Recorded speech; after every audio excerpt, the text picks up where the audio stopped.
When Chappie K asked me to speak on the theme of embracing God's will, I immediately accepted. In fact, I embraced it as God's will. Sort of a Virgin Mary admonition, do whatever this man tells you. And my next thought was, wow, that's a really short message, but these are accelerated times, so you're dismissed. But before you go, I'd like to also talk to you about the weird habit you have of preemptively leaving the building before you've even entered it. I'm talking about mentally checking out just as you're physically settling in. I'm talking about being preemptively distracted before you've focused in on what might actually be so boring. About why it's so much fun to talk to your pseudo-friends while texting your real friends to make plans for lunch, but not so much fun just to sit there while you watch your real friends chew their food, which usually results in you, over lunch, texting your pseudo-friends to make plans for dinner. I'm talking about being over-mediated and consequently disembodied. I wish to speak to you about what Marshall McLuhan called the incompatibility between the incarnate church and discarnate man. In fact, since you're already dismissed, I'd like you to actually be free to sit down, get comfortable, and really pay attention, since we now have all this extra time. In other words, instead of being physically present but mentally absent, I want you to consider yourself physically absent so that you can be mentally present.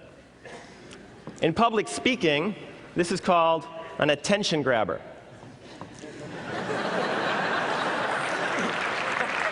Hello, public speaking students. I like saying that because that's all of you.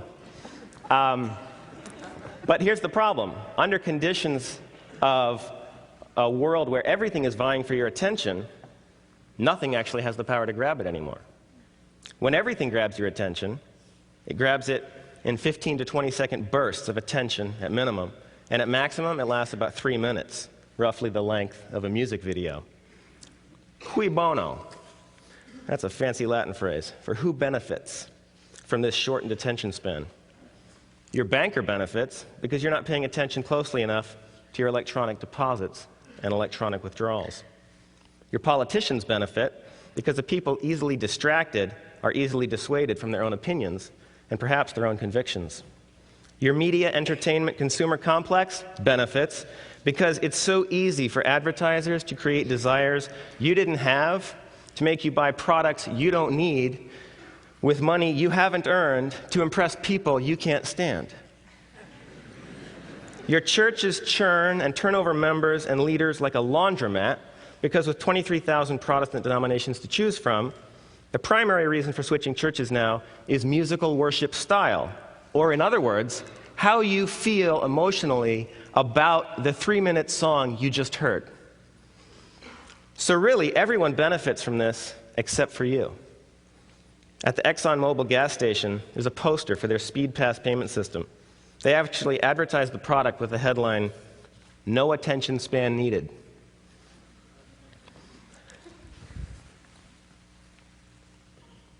This is the most exciting part. You get to watch the speaker take a sip.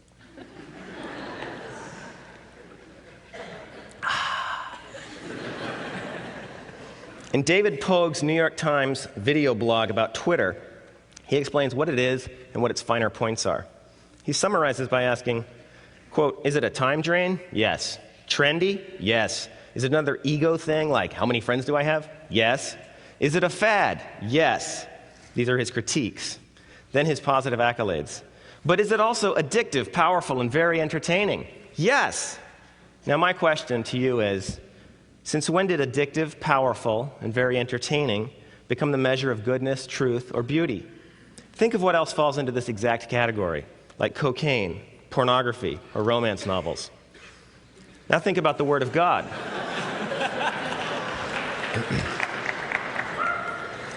The Word of God, is it addictive, powerful, and very entertaining?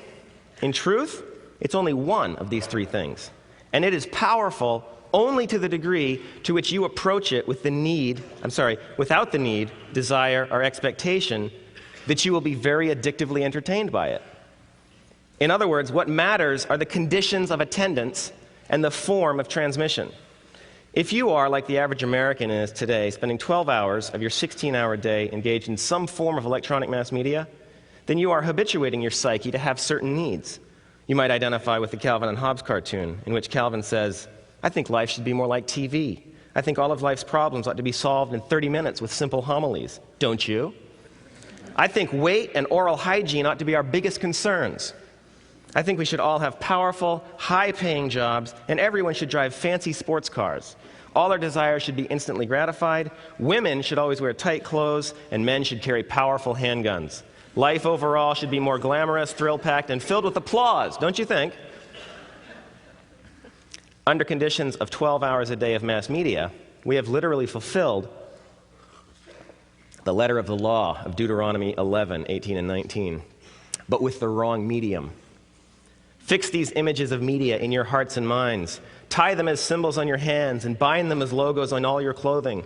Show them to your children, texting about them when you sit at home and when you multitask along the road, when you lie down with a sleeping pill and when you wake up with a double espresso. Never turn them off.